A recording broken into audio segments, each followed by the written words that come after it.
അസ്സലാമു അലൈക്കും വറഹ്മത്തുള്ളാഹി വബറകാതുഹു. പ്രിയപ്പെട്ടവരെ, ലക്ഷദ്വീപിലെ ചില പ്രധാനപ്പെട്ട ദ്വീപുകൾ സന്ദർശിച്ചതിനെ സംബന്ധിച്ചുള്ള വിവരണമാണ് ഇന്ന് ഞാൻ നിങ്ങളുമായി പങ്കുവെക്കുന്നത്. ഇന്ത്യയുടെ തെക്കു പടിഞ്ഞാറ് തീരപ്രദേശത്ത് നിന്നും 200 കിലോമീറ്റർ അകലെ സ്ഥിതി ചെയ്യുന്ന മനോഹരമായ ഒരു ദ്വീപ് സമൂഹമാണ് ലക്ഷദ്വീപ്. 30-ലധികം ദ്വീപുകൾ ഉണ്ടെങ്കിലും അതിൽ 10 എണ്ണത്തിൽ മാത്രമാണ് ജനവാസമുള്ളത്.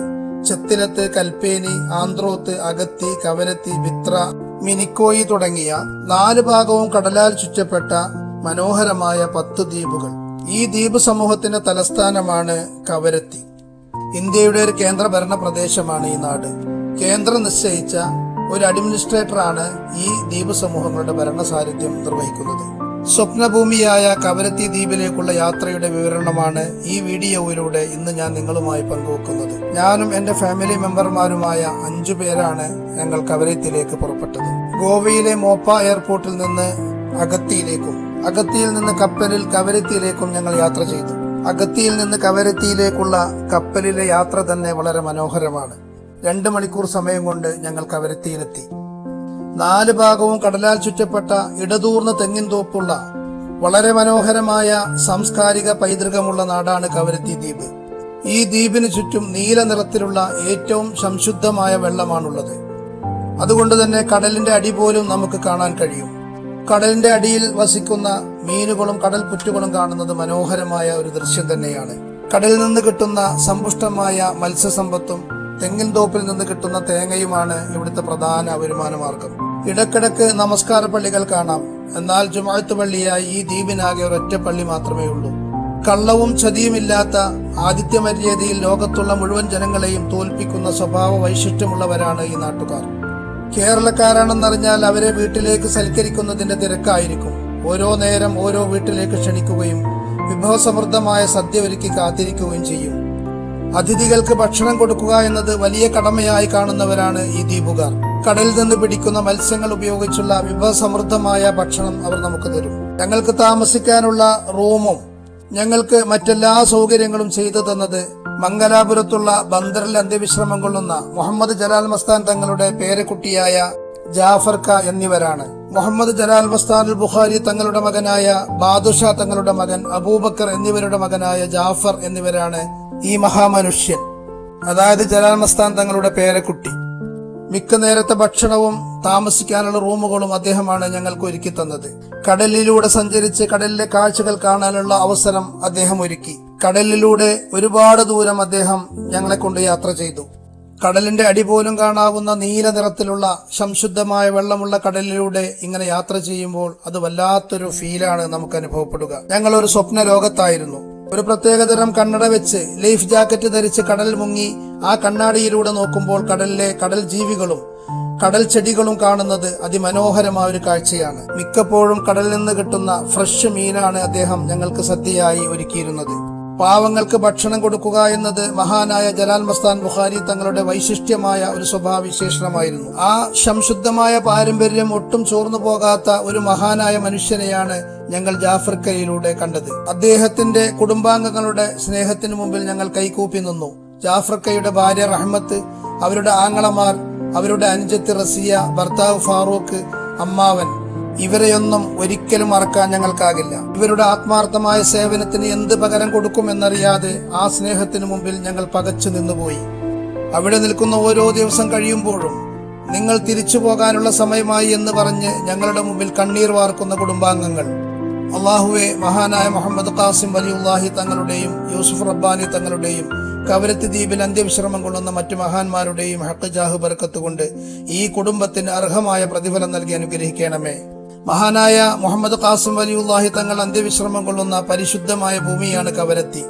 ഓരോ ദ്വീപുകാരന്റെ മനസ്സിലും ആ നാടിന്റെ കാവലാളായി അവർ പ്രതിഷ്ഠിച്ചിരിക്കുന്നത് മഹാനായ മുഹമ്മദ് ഖാസിം തങ്ങളെയാണ്. പോലീസ് സ്റ്റേഷനിലെത്തിയാൽ പോലും അവർ നമ്മോട് ചോദിക്കുന്ന ഒരു ചോദ്യമുണ്ട്: നിങ്ങൾ മുഹമ്മദ് ഖാസിം വലിയുല്ലാഹി തങ്ങളെ സിയാറത്ത് ചെയ്തോ എന്ന്. അത്തരത്തിൽ ദ്വീപ് സമൂഹത്തെ മുഴുവൻ സ്വാധീനിച്ച മഹൽ വ്യക്തിയാണ് മുഹമ്മദ് ഖാസിം മൗല തങ്ങൾ. ഈ കാണുന്നതാണ് മുഹമ്മദ് ഖാസിം മൗല തങ്ങളുടെ പരിശുദ്ധ മഖാം ഷരീഫ്. അതിസാധാരണമായ അച്ചടക്കവും ഭയഭക്തിയും ഈ മഖബറയുടെ മാത്രം പ്രത്യേകതയാണ്. ഒരാളുടെ ശ്വാസത്തിന്റെ ശബ്ദം പോലും പുറത്തു വരാതിരിക്കാൻ സിയാറത്ത് ചെയ്യുന്നവർ ശ്രദ്ധിക്കുമെന്നുള്ളത് ഇവിടത്തോടുള്ള ബഹുമാനത്തിന്റെ പ്രത്യേകമായ ഒരു അടയാളപ്പെടുത്തലാണ്. അവിടുത്തെ ഒരു കുടത്തിൽ വെള്ളം വെച്ചിട്ടുണ്ട്. ആ വെള്ളം രോഗശിഫയ്ക്കുള്ള മരുന്നായി അവിടെ വരുന്നവർ ഉപയോഗിക്കുന്നു. അവിടെ ഒരു കിണറുണ്ട്. അതിന്റെ തൊട്ടടുത്ത് തന്നെ കുളിക്കാനുള്ള സൗകര്യവും ഒരുക്കിയിട്ടുണ്ട്. ആ വെള്ളം കൊണ്ട് കുളിക്കുന്നത് വലിയ പുണ്യമുള്ള കാര്യമായിട്ട് വിശ്വാസികൾ വിശ്വസിക്കുന്നു. മുഹമ്മദ് ഖാസിം തങ്ങൾ കൈകൊണ്ട് എഴുതിയ ഒരു പാത്രം അവിടെ തൊട്ടടുത്തുള്ള മുക്രയില്ലം എന്ന ഒരു വീട്ടിൽ സൂക്ഷിച്ചു വെച്ചിട്ടുണ്ട്. ആ പാത്രത്തിൽ വെള്ളമൊഴിച്ച് കുടിക്കുന്നത് വളരെ പുണ്യമുള്ള കാര്യമായി മഹാന്മാർ പറഞ്ഞു തന്നിട്ടുണ്ട്. ഇതാണ് മുക്രയില്ലം എന്ന് പറയുന്ന ഈ സ്ഥലം. ഇവിടെയാണ് മുഹമ്മദ് ഖാസിം വലിയുള്ളാഹി തങ്ങൾ കൈകൊണ്ട് സ്പർശിച്ച ഒരു പാത്രം സൂക്ഷിച്ചു വെച്ചിരിക്കുന്നത്. ഞങ്ങൾ ഈ പാത്രത്തിൽ നിറച്ച വെള്ളം കുടിക്കുകയും അല്പം വെള്ളം വീട്ടിലേക്ക് കൊണ്ടുവരികയും ചെയ്തു. മഹാന്മാരുടെ ആസാറുകൾ സൂക്ഷിച്ച സ്ഥലം തന്നെ വളരെ ബർക്കത്തുള്ളതാണല്ലോ. അതുകൊണ്ട് തന്നെ അവിടെ ഞങ്ങൾ പ്രത്യേകം ദുആ ചെയ്തു. മുഹമ്മദ് ഖാസിം വലിയുള്ളാഹി തങ്ങളുടെ തൊട്ടടുത്ത് തന്നെ മുഹമ്മദ് ജലാൽ മസ്താൻ തങ്ങളുടെ ഖാദിരിയ തരീഖത്തിന്റെ ഷെയ്ഖും മുഹമ്മദ് ഖാസിം വലിയുള്ളാഹി തങ്ങളുടെ 4ാമത്തെ പൗത്രനുമായ യൂസുഫ് റബ്ബാനി തങ്ങൾ അന്ത്യവിശ്രമം കൊള്ളുന്നത് ഈ ദ്വീപിലാണ്. കണ്യാല മൗല ഖദ്ദസല്ലാഹു സിർറുൽ അസീസിന്റെ ഷെയ്ഖായ മുഹമ്മദ് സ്വാലിഹ് മൗല തങ്ങളുടെ ഷെയ്ഖായ മംഗലാപുരത്തെ ബന്ദറിൽ അന്ത്യവിശ്രമം കൊള്ളുന്ന മുഹമ്മദ് ജലാൽ മസ്താൻ ബുഖാരി തങ്ങളുടെ ഷെയ്ഖായ യൂസുഫ് റബ്ബാനി തങ്ങളുടെ മഖ്ബറയാണ് ഇവിടെ നമ്മൾ കണ്ടുകൊണ്ടിരിക്കുന്നത്. അവിടുത്തെ ജ്യേഷ്ഠനും ദ്വീപുകാരുടെ ഇടയിൽ വലിയ കോയത്തങ്ങൾ എന്ന പേരിൽ പ്രസിദ്ധനുമായ മുഹമ്മദ് കോയത്തങ്ങൾ ഖദ്ദസല്ലാഹു സിർറുൽ അസീസിന്റെ മഖ്ബറയും ഈ കെട്ടിടത്തിനുള്ളിലാണ്. യൂസുഫ് റബ്ബാനി തങ്ങളുടെ 2 മക്കളായ അബ്ദുൽ ഖാദർ ആറ്റ കോയത്തങ്ങളും ഖാസിം സാനി തങ്ങളും ഷെയ്ഖിന്റെ പള്ളി എന്ന ഒരു പള്ളിയിൽ അന്ത്യവിശ്രമം കൊള്ളുന്നുണ്ട്. 2 മഹാന്മാരുടെയും മഖ്ബറകൾ ഒരു കെട്ടിടത്തിനുള്ളിൽ അടുത്തടുത്തായി സ്ഥിതി ചെയ്യുന്നു. മടവൂർ ഷെയ്ഖിന്റെ ഷെയ്ഖായ യൂസഫ് ചെറിയ കോയത്തങ്ങളുടെ മഖ്ബറയും ഈ ഷെയ്ഖിന്റെ പള്ളിയിലാണ് സ്ഥിതി ചെയ്യുന്നത്. ഈ കാണുന്നതാണ് മടവൂർ ഷെയ്ഖിന്റെ ഷെയ്ഖായ യൂസഫ് ചെറിയ കോയത്തങ്ങളുടെ മഖ്ബറ. 4 ഭാഗവും കടലാൽ ചുറ്റപ്പെട്ട ഈ ദ്വീപിലെ മിക്ക കിണറുകളിലും സംശുദ്ധമായ വെള്ളമാണ് ലഭിക്കുന്നത്. ആകെ 7 കിലോമീറ്റർ മാത്രം വിസ്തൃതിയുള്ള 4 ഭാഗവും കടലാൽ ചുറ്റപ്പെട്ട ഈ പ്രദേശത്ത് ശുദ്ധമായ വെള്ളം ലഭിക്കുക എന്നത് അങ്ങേയറ്റം അത്ഭുതകരമായ ഒരു കാര്യം തന്നെയാണ്. വ്യത്യസ്തമായ പവിത്രമായ ഒരു സംസ്കാരമുള്ള നാടാണ് ലക്ഷദ്വീപ്. ലക്ഷദ്വീപിന് അതിൻ്റെതായ തനിമയായ സാംസ്കാരിക പാരമ്പര്യമുണ്ട്. ഇവിടെയുള്ള രസകരമായ ഒരു കളിയാണ് ഉലക്ക കൊണ്ടുള്ള ഉലക്കമുട്ടിക്കളി. ദ്വീപിന്റെ സ്വന്തം സാംസ്കാരിക പാരമ്പര്യത്തിന്റെ ഭാഗമാണ് ഈ കളി. കാണാൻ മനോഹരമായ ഒരു കളിയാണിത്. നമ്മുടെ നാട്ടിലെ കളരിയിലെ ചില ചുവടുവെപ്പുകൾ ഇതിലൂടെ നമുക്ക് കാണാൻ കഴിയും.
അതുപോലെ മറ്റൊരു കളിയാണ് കോൽക്കളി. നമ്മുടെ നാട്ടിലെ കോൽക്കളിയുമായി ഇതിന് നല്ല ബന്ധമുണ്ട്.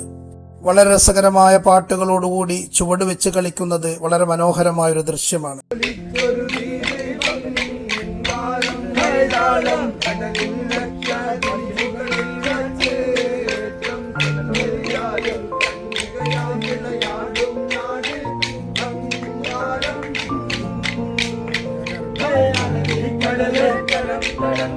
അറബിക്കടലിൽ പവിയ പുറ്റുകളായി പൊന്നി വിടർന്ന് അലയൊളികാലോലിച്ചൊരു ദീപം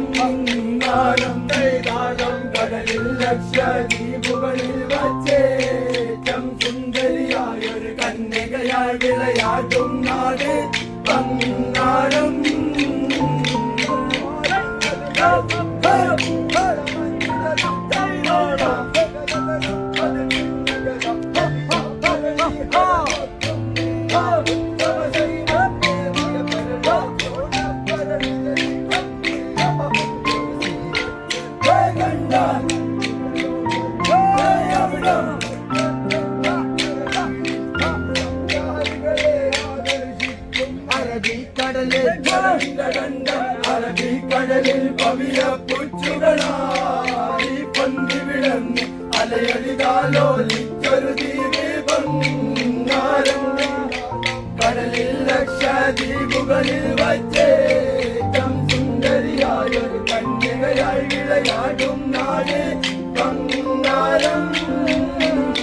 അതുപോലെ മറ്റൊരു കളിയാണ് പരിചമുട്ടിക്കളി. പരിചയും വാളും ഉപയോഗിച്ച് വളരെ മനോഹരമായ പാട്ടിന്റെ അകമ്പടിയോടുകൂടിയുള്ള ഒരു കളിയാണിത്.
സംശുദ്ധമായ സാംസ്കാരിക പാരമ്പര്യമുള്ള ഈ ദ്വീപിലെ മണൽത്തരികൾ പോലും വ്യത്യസ്തമാണ്. മനോഹരമായ മണൽത്തരികളും നീലനിറത്തിലുള്ള കടലിലെ ശുദ്ധമായ വെള്ളവും ഇവിടുത്തെ സാംസ്കാരിക പൈതൃകത്തോട് ഒട്ടിച്ചേർന്ന് നിൽക്കുന്നവയാണ്. ചുറ്റുപാടുമുള്ള ദ്വീപുകളിലേക്കും കേരളത്തിലേക്കും വരാൻ ഇവർ കപ്പലിനെയാണ് പ്രധാനമായും ആശ്രയിക്കുന്നത്. കൊച്ചിയിൽ നിന്നും മംഗലാപുരത്തു നിന്നും ഇവിടേക്ക് പോകുവാൻ കപ്പൽ ലഭിക്കും. അതുപോലെ കൊച്ചിയിൽ നിന്നും കോഴിക്കോട്ട് നിന്നും ഗോവയിൽ നിന്നും ഇവിടേക്ക് ഫ്ലൈറ്റ് സർവീസുകൾ നടത്തുന്നുണ്ട്. ഏറ്റവും ചുരുങ്ങിയ ഫെയറുകളുള്ള സമയം നോക്കി ടിക്കറ്റ് എടുത്താൽ ഇവിടേക്ക് നമുക്ക് വളരെ റാഹത്തായി യാത്ര ചെയ്യാവുന്നതാണ്. ഈ നാടിനോടും സ്നേഹസമ്പന്നരായ ഈ നാട്ടിലെ ജനങ്ങളോടും യാത്ര പറഞ്ഞു പോരുമ്പോൾ ഹൃദയം പറിച്ചെടുക്കുന്ന വേദനയാണ് ഞങ്ങൾക്ക് അനുഭവപ്പെട്ടത്. ചില ഭരണാധികാരികളുടെ ദുഷ്ലാക്കോടുകൂടിയുള്ള പ്രവർത്തനങ്ങളാൽ കഷ്ടപ്പെടുന്ന സാധുക്കളായ ഇവിടുത്തെ ജനങ്ങളെ അല്ലാഹു റബ്ബുൽ ഇസ്സത്ത് നമ്മുടെ മശായിഖന്മാരുടെ ഹഖ് ജാഹ് ബർക്കത്ത് കൊണ്ട് കാത്തുരക്ഷിക്കട്ടെ. ഇവരോട് കരുണ കാണിക്കുന്ന ഭരണാധികാരികളെ ഇവിടത്തേക്ക് അള്ളാഹു നിശ്ചയിക്കട്ടെ. ഈ നാടിന്റെ സാംസ്കാരിക ദീനി പാരമ്പര്യം ഖിയാമത്ത് നാൾ വരെ അള്ളാഹു തആല നിലനിർത്തട്ടെ എന്ന് ആത്മാർത്ഥമായി ദുആ ചെയ്യുകയാണ്. ബാക്കിയുള്ള വിശേഷങ്ങൾ അടുത്ത വീഡിയോയിലൂടെ വിവരിക്കാം ഇൻഷാ അല്ലാഹ്. അസ്സലാമു അലൈക്കും വറഹ്മത്തുള്ളാഹി വബറകാതുഹു.